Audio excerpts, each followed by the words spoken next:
सुशील से बात करते रहते हैं, because strategy is very very important in today's world, specially when there is so much of information overload, when everyone is telling you do this do that, ये कर लो वो कर लो।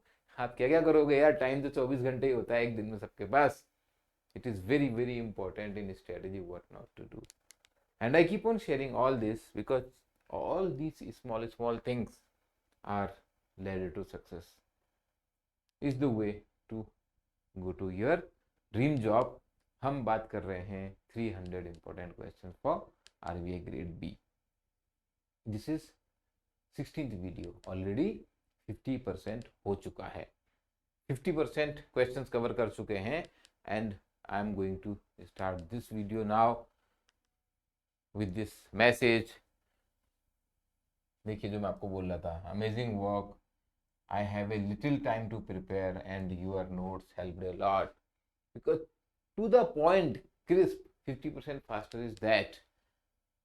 दुनिया में बहुत ज्ञान है आज के टाइम में, फ्रीली अवेलेबल है, हम भी आपको बहुत कुछ दे रहे हैं, but you be selective about what you are studying। So this was the question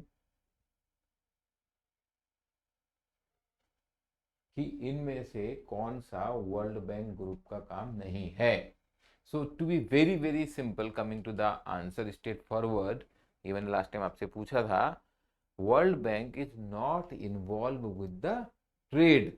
सो जो डी है यहाँ पर, ट्रेड रिलेटेड डिस्प्यूट्स की अगर हम बात करें, this is nowhere World Bank का जुरिडिक्शन, राइट, बिकॉज ये क्या है, WTO का जुरिडिक्शन है, trade related disputes between the member countries. Investment related disputes के लिए yes, that is one of the activity World Bank does. World Bank group बोलते हैं हमेशा। देखिए World Bank group consist of 5 development institution, IBRD। In fact when it got started it was IBRD, right, because दुनिया में जो devastation हुआ था world war 2 के बाद, रिकंस्ट्रक्शन के लिए और डेवलपमेंट के लिए बैंक बनाया गया, और बाद में क्योंकि इसमें और भी इंस्टीट्यूशन जुड़ गए, जैसे इंटरनेशनल डेवलपमेंट एसोसिएशन, जो आपको लो या no interest rate loan provide करता है, आपको मतलब कंट्रीज को या बड़ी एजेंसीज को। IFC which does investment, advice करता है और एसेट मैनेजमेंट करता है। इनफैक्ट इंडिया में भी कई ऐसी ऐसी कंपनीज भी हैं, प्राइवेट कंपनी में भी इन्वेस्ट करते हैं ये लोग, those who are helping in the development.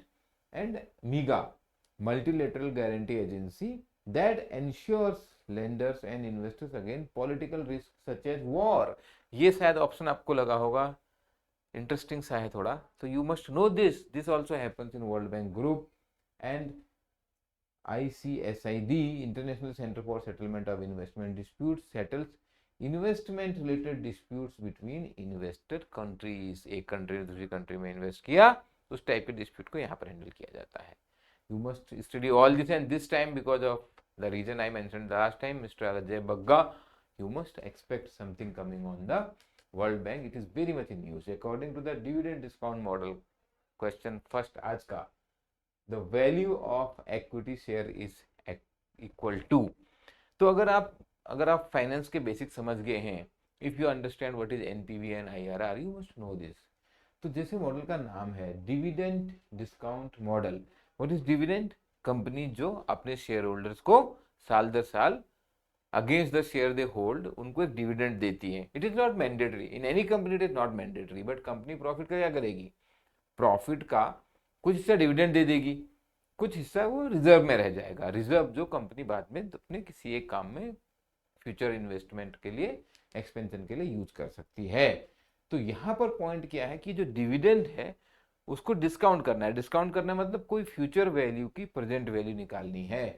तो उस मॉडल की अगर हम बात करें, तो यहाँ पर क्या कैसे निकाला जाता है, इक्विटी शेयर की क्या वैल्यू है, present value of the dividend expected from equity ownership. यानी कि कंपनी को एक परपिचुअल एंटिटी मान के, हम ये मानते हैं कि भविष्य में हमेशा तक परपिचुअल एंटिटी है, तो परपिचुअली ये सपोज इतना डिविडेंड देगी, उस डिविडेंड का आप प्रेजेंट वैल्यू जैसे हम निकालते हैं पीवी निकालते रहिए, माना वो डिविडेंड R1 R2 R3 ऐसे करके है, आप जो भी इंटरेस्ट रेट है उसके उसको डिस्काउंट करके आप उसको इस तरीके से आप उसकी वैल्यू निकाल लीजिए, प्रेजेंट वैल्यू। तो ये इस मॉडल में है, डिविडेंड डिस्काउंट मॉडल में इक्विटी शेयर की जो वैल्यू हम निकालते हैं इस तरीके से निकाल पाते हैं। Company is assume to be going concern और इन्फिनिटी तक डिविडेंड मान के चल रहे हैं, और ये इस मॉडल में जो हम फॉर्मूला है डिविडेंड डिस्काउंट मॉडल का जो मैंने आपको बताया, ऐसे कैलकुलेट किया था कि present value of the dividend till infinity growing at a constant rate. तो डिविडेंड में हम कुछ ग्रोथ भी मान सकते हैं कि अगर 10%, 5%, whatever. As per the annual report of RBI 22-23 latest one, which of the following statement are correct regarding the annual change in net FDI flow from 2019 to 2023? क्या हुआ है? FDI flow increased by 1 billion USD, decreased by 5 billion USD, increased by 5 billion USD or decreased by 15 billion USD from these periods also. Sorry, I have not read this, but इस तरीके के factual question you will see in the exam, और यहाँ पे correct answer है आपका पहला, दूसरा और चौथा आपका करेक्ट है। 5.4 वाला जो है ये इंक्रीज है from 21, 22 to 22, 23, right? So these are the important data you have to remember regarding foreign direct investment और foreign portfolio investment भी अगर कहीं पर आता है तो what is correct about stress test of bank? Phase 2 का जो आपका बैंकिंग वाला सिलेबस है, बासेल गाइडलाइन वगैरह, वहां पर स्ट्रेस टेस्ट की बात होती है।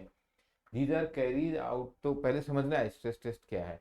These are carried out to ascertain whether a bank are adequately capitalized even under adverse economic scenario. Yes, that is correct.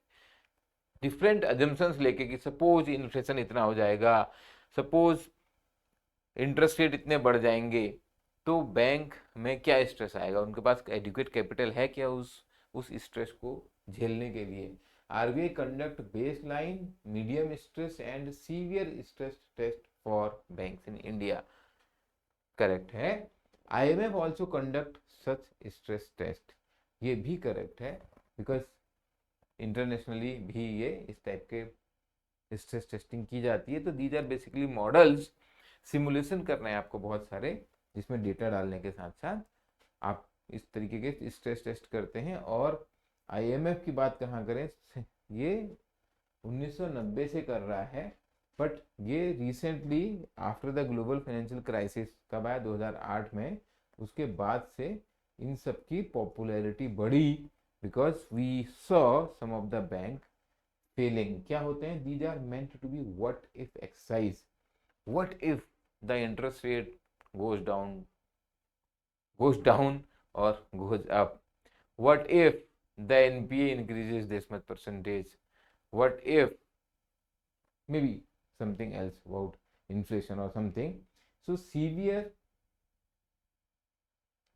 about construction scenarios, that they should be severe but possible scenarios, and the construction of scenarios have varied based on the jurisdiction. Her country के लिए अलग अलग सोचा जा सकता है। Which of the following is correct about corporate governance? Corporate governance तो अलग से टॉपिक है, इस पे क्वेश्चन तो आना ही आना है। It refers to the set of system principles and processes by which a company is governed.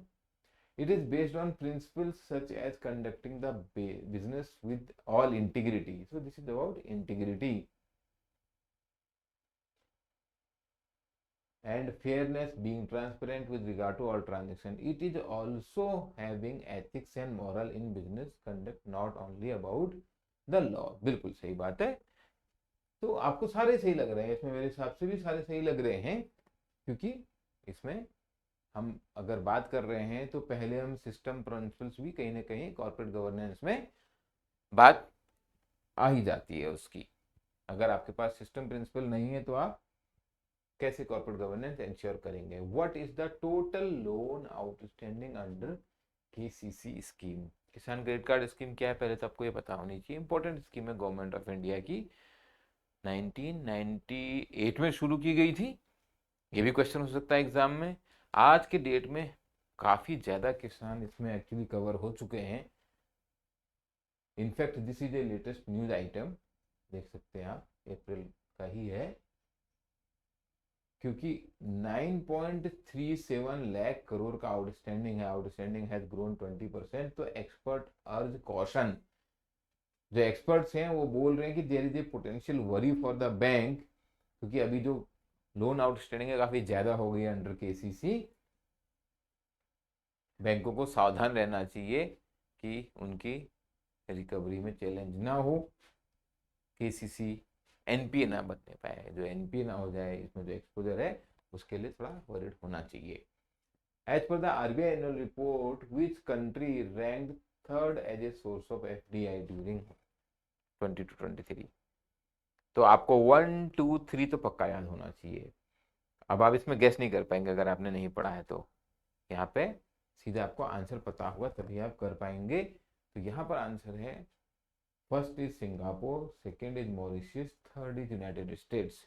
तो आपको भी मालूम है कि सिंगापुर और मॉरिशस से एक्चुअली रूट काफ़ी होता है पैसा, बिकॉज सिंगापुर में बहुत सारी कंपनियां अपना ऑफिस खोलती हैं और मॉरिशस तो टैक्स हेवन है, वहाँ से रूट होता है। फिर उसके बाद आते हैं UAE and Netherlands. I will suggest you remember these 5। ये पांचों मिला रहे हैं करीब 76.5% of the total FDI in the country.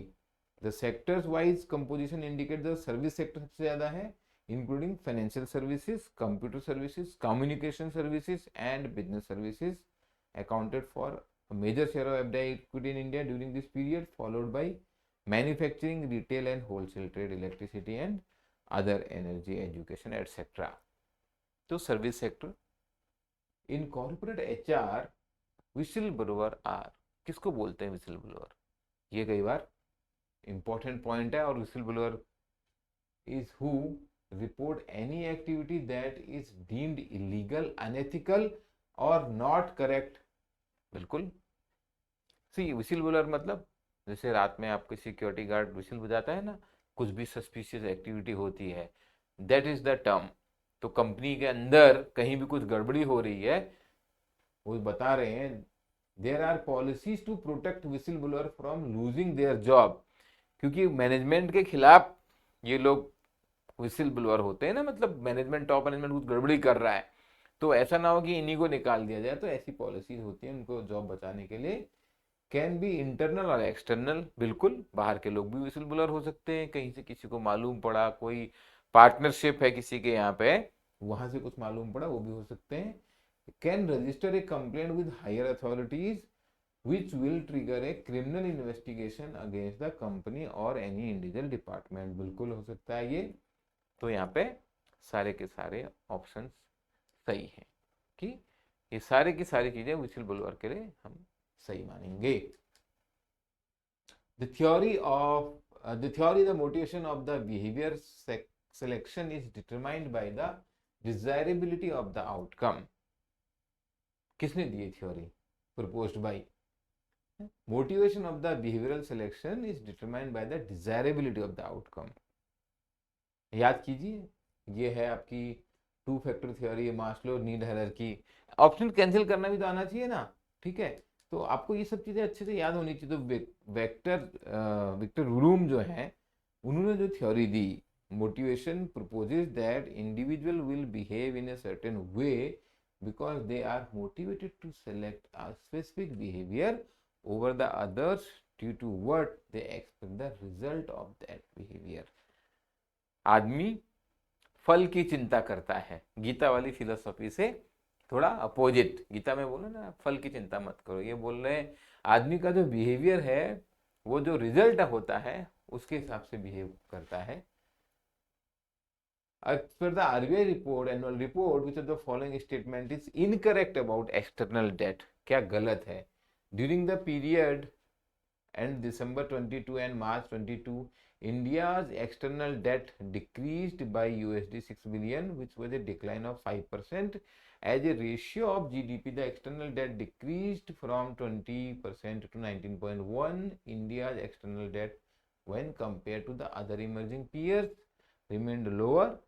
The largest component of the Indian external debt was commercial borrowing, accounting for 35.4 of the total. सारे options देख लीजिए क्योंकि ये चीज़ें तो आपको याद करनी पड़ेंगी। और इसमें से इनकरेक्ट तो पहला वाला है, सेकंड और थर्ड सही है क्योंकि क्वेश्चन ये पूछा है हमने इनकरेक्ट क्या है, विच इज इनकरेक्ट, ये क्वेश्चन आपको बताना है। A listed company want to raise money, company पैसा रेज करना चाहती है, which of the following is are covered under equity financing. आपको अपना ऑप्शन सिलेक्ट करना है, 5 ऑप्शन दिए हैं यहाँ पे। Company issues additional equity share, follow on public offer. Company issues commercial paper, CPs issue कर रही है। Company goes for rights issue, company does private placement for additional shares. कौन सा ऑप्शन सही है? मैं वही बात बार बार बोलूंगा, जितना ज़्यादा आप पार्टिसिपेट करेंगे उतना ज़्यादा आपके सिलेक्शन के चांसेस बनेंगे। कोई दिक्कत नहीं है, अगर आप अटेम्प्ट करते हैं, कमेंट में लिखते हैं अपना आंसर और आंसर गलत होता है, you will remember what is the right answer, that will result in your selection.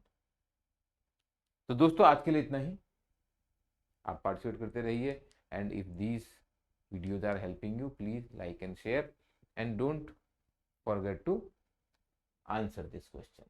All the best.